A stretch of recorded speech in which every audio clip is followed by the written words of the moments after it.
Good afternoon guys, gagawa tayo ng LAN connection. First, afternoon, gabi na.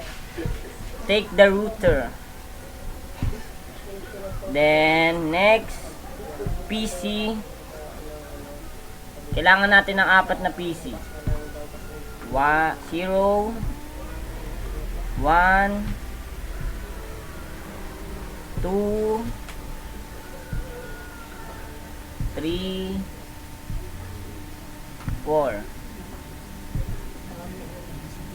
Bali, ang gagawin po muna natin is off muna natin kasi may gagawin tayo mamaya. Then drag the PC and on ulit natin siya. Okay. And connect the PC to router. Black line. PC 0.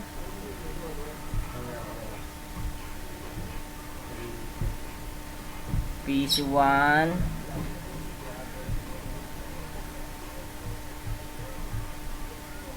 PC 2.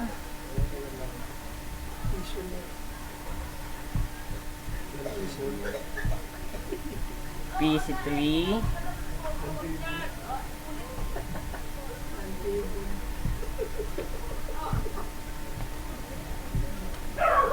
Then PC 4.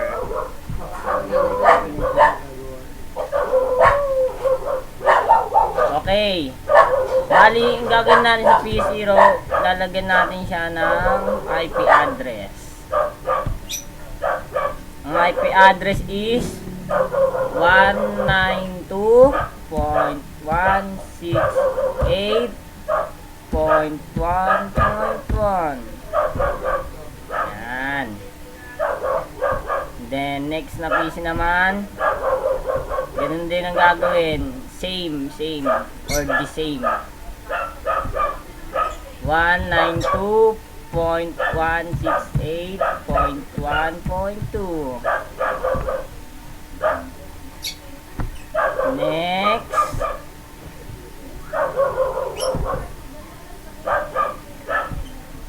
Ganun lang. 198.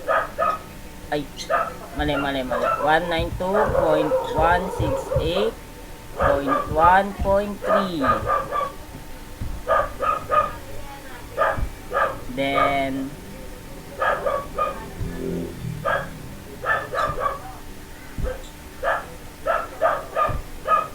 192.168.1.4. Kailangan lahat ng PC ay malagyan ng IP address.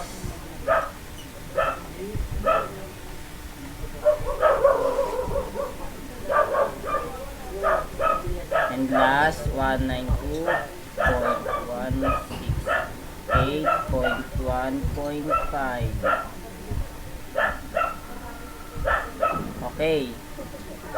Then, gagawin na po natin, go to desktop and command from.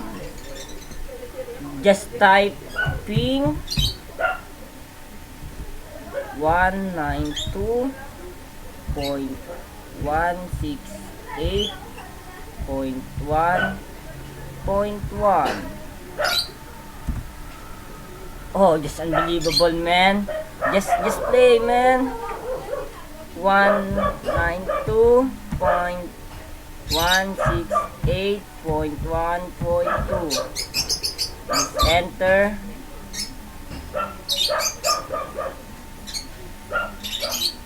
Oh, kulang pala ng ping, kaya pala hindi siya mga kaibigan. 192.168.1.2. Then enter. Okay, gumagana po. Then 192.168.1.3. Tingnan natin. Oops, kulang pa ulit ng ping. Yung ba totoo ba yung ginagawa niya? Opo. Kulang siya ng ping. Baka di na naman gumana. 192.168.1.3. Then enter. Nag-reply siya. Success. Next.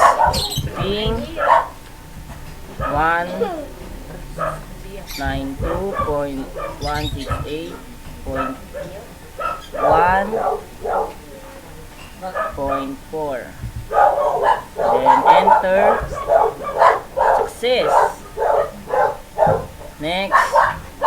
Last. Ping 192.168.1.4 ay 0.5.